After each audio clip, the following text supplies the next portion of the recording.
Ahmedabad corporation શહેરમાં સ્વચ્છતા લાવવા માટે સતત પ્રયત્ન કરી રહ્યું છે। આગામી સમયમાં સ્વચ્છતા સર્વેક્ષણ જાહેર થવાનું છે, તેના પગલે કામગીરી હાથ ધરાઈ છે। અમદાવાદ શહેરના માર્ગો પર આવેલી ડ્રેનેજ લાઇન પરની જાળીને રંગવામાં પણ આવી છે। ગંદકી ઓછી દેખાય અને રસ્તા વધારે સારા દેખાય તેવા પ્રયત્નો કરાઈ રહ્યા છે।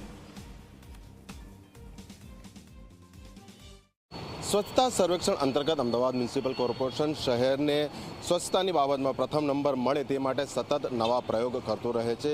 વધુ એક પ્રયોગ હવે શહેરમાં જે મુખ્ય માર્ગો પર વિવિધ જે ડ્રેનેજ લાઇન આવેલી છે અથવા તો તેની ઉપર આ પ્રકારની જાળી છે ત્યાં રંગરોગન શરૂ કરવામાં આવ્યું છે। આપ જોઈ શકો છો હાલમાં જીવરાજ પાર્ક હોસ્પિટલથી પાલડી તરફ જવાનો માર્ગ છે, ત્યાં રોડ પર આ પ્રમાણેનો ડ્રેનેજની ઉપર પેઇન્ટિંગ કરવામાં આવ્યું છે। એટલે આ પેઇન્ટિંગ કર્યા બાદ હવે જોવાનું એ રહે છે કે સ્વચ્છતા સર્વેક્ષણમાં પ્રથમ નંબર અથવા તો વધુ આગળનો નંબર લાવવામાં એએમસીને સફળતા મળે છે કે નહીં। કેમેરા પર્સન તુષાર શાહ સાથે અર્પણ કાયદાવાલા ઝી મીડિયા, અમદાવાદ।